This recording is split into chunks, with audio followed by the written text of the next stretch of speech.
Well, howdy, partner. Seems like Thunder Junction was pretty great.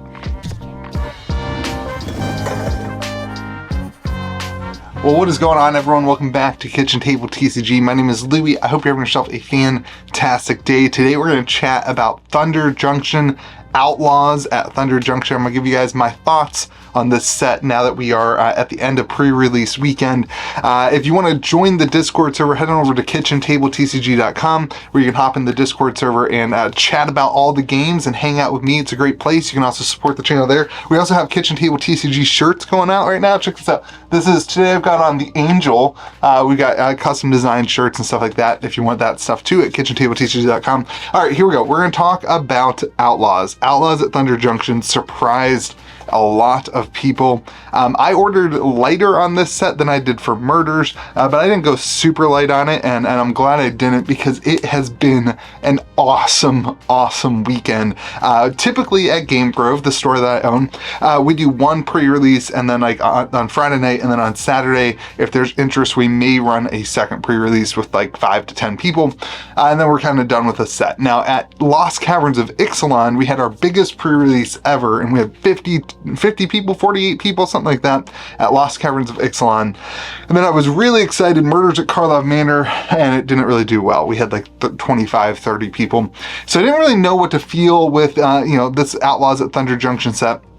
But we had 35 to 40 at our Friday night, and then everybody wanted to do another one on Saturday. We ran like a smaller, like 6 person pre-release Saturday morning, and then Saturday night we had another 10 people at pre-release, and today we're running another pre-release. So we're going to do 4 pre-releases. We'll probably have a total of like 45 to 50 unique people, and really a total of around 60 heads within the pre-release, and that's a really big number for rural West Virginia, like a small West Virginia area. So it's a really big win, and it just shows that people cared about the set. When people came on Friday night, they weren't sure about it. They came, they played, and everybody had a blast, and they just wanted more. And I want to give you my thoughts on why that is based on conversation with people. Number one, it was just like classic Magic the Gathering. Everything felt like you were playing Magic the Gathering. Your colors did what your colors are supposed to do. Your Izzet colors did Izzet things, and your Golgari colors did Golgari things, and it felt like classic Magic the Gathering. Unlike Murders at Karlov Manor, where things were just like so convoluted, you didn't really understand the mechanics and that kind of thing. It was just a much straightforward set, which was a ton of fun. And then on top of that, they threw this this theme, which feels a little bit forced, right? The Wild West theme. And I was a little bit worried about that. I've talked about that on the channel, but people loved it. People showed up in cowboy hats. People showed up, hey, partner, ready to go. Like, everybody was really excited for that theme. It felt a little gimmicky, but it's fun gimmicky, and it worked because they didn't shoehorn the gimmick into over complex mechanics. The gimmick fit, and it was a gimmick, but it didn't change the way the game played. You had some things that were themed, like the game plays, right? Obviously, but the way that the game played still felt like Magic, and that's what was important. That's what was important. And so Limited was just super fun. It was a lot of fun. People are really excited for draft. We're going to do a draft league that starts on Friday, where you'll draft with the same 8 people for 4 drafts in a row. So that'll be kind of fun. And here's the other thing. It wasn't oops all bombs. It wasn't just like this bomb heavy format. It was actually really cool to see some of the cards that were like the reprint equity cards. This is not an example of an expensive card, but like one of the reprint cards was Imp's Mischief.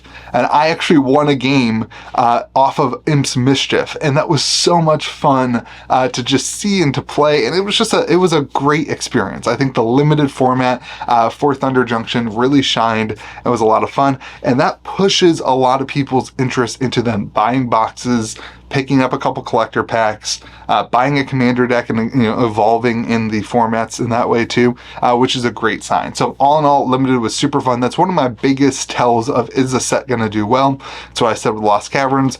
That's what I said not happen for Murders, and that flopped. So I have a good outlook on Thunder Junction as a result of that. The second thing that I think is also really important is there are big cards that people are desiring sharing, you heard throughout the room as people were opening, oh my gosh, I pulled the sword. Oh my gosh, I pulled the Lotus Rain. People wanted the reprint of the, I think it's Mana Drain. Oh my god, you know, they got to play Mana Drain. They had fun doing that. And then somebody pulled, I didn't even realize how cool looking the gold etched cards are. I don't know if they're really etched or like raised foiling. Those looked really cool. Somebody pulled one of the dinosaurs, the Tyrannosaurus dinosaur thing. And those are super cool. And people were really excited when they pulled cards, which again, didn't happen at Murders. There was none of that at Murders. Nobody was excited for their pulls. Nobody was excited for the game. It just sucked. It was a bad set. This is different. And it's happening. This is the third kind of point I want to make.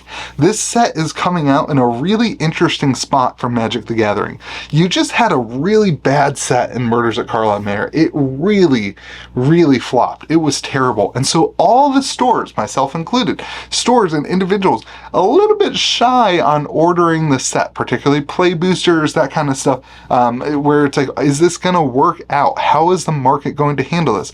Everybody was a little shy on ordering. And then consumers, as much as they are excited for Outlaws, and now, now that they've seen it, they're also looking at Modern Horizons 3. So you had a really poor set release. Everyone kind of like, I'm going to skip this, and I'm going to look towards Modern Horizon 3. And when stores don't order a product, and then all of a sudden consumers like the product, that creates this kind of turmoil in the market where things start getting sold out. You maybe don't have the sales that you think or you maybe don't have the product that you wanted to have. This happened at Lost Caverns of Ixalan too. I think that was right around the time there's another big, was it Commander? It must have been Commander Masters, I guess. Maybe right before it, where a lot of money was spent on Commander Masters, and then Lost Caverns came out, so stores were ordered a little bit less, and that kind of caught a lot of people by surprise. I think that may happen here again. Don't go FOMOing into stuff. I do think like play boosters particularly are going to be readily available after the next couple weeks, that kind of thing. I'm not telling you to go spend your life savings on cards or anything like that, but I am saying that you may see some uptick, some quicker upticking on singles, and maybe some short supply issues as well. I do have a feeling that some of the stuff will look like Lost Caverns of Ixalan on the collector booster side, where you may not be able to get these boxes in 6 months or in 8 months. But again, don't rush. Let's wait to see how the market interacts with that. For one, I am personally not ordering more boxes this week. I still have some collector boxes. I will wait to see how my store performs with this set and how much interest goes to Modern Horizons 3. That is still the biggest question mark. How much interest goes to Modern Horizons 3? How many people just say, I'm not buying any Thunder Junction, not because Thunder Junction is not good, but because I believe Modern Horizons is going to be better. That is a big, decision point. You have these, these consumers that are deciding between one set and the other right now with the rapid release cycle of Magic. So I'm very curious to hear from you. What was your Thunder Junction, release information? How do you feel about the set? Were you excited about it? Did your store do well with it? Did you order any product after, pre-release? This is what I'm anticipating will happen this week, to be honest. I've already had a little bit on the website at GameGrove.gg where like people are starting to buy boxes. I don't know if our price is like matching up with like TCG Player. When that starts happening, people rather buy from a store that they know rather than TCG Player. So we're already starting to see some sales of stuff kind of pick up. So it'll be interesting to see how that performs over the next couple weeks. Again, as people start looking towards Modern Horizons 3 spoilers and stuff. If you are local to West Virginia though, we are starting a draft league on Friday. That's going to be super cool. You're going to draft Friday, Monday, 4 weeks of drafts, and you will draft in the same pod of 8, which I think will be really cool. You'll get to know those people really well, and you'll get to really experience draft on a format, playing the same cards, saying this, you're playing different cards, but playing the same set. You'll really get to fall in love with the set. I think it's gonna be a lot of fun. I hope the rest of you guys have yourself a fantastic day. Remember to be kind to the people around you. If you want to support the channel, if you want to just hang out in the Discord server or KitchenTableTCG.com, it's free to hang out in the Discord server. There are 2 tiers of which you can support. There's a Blue Wizard tier.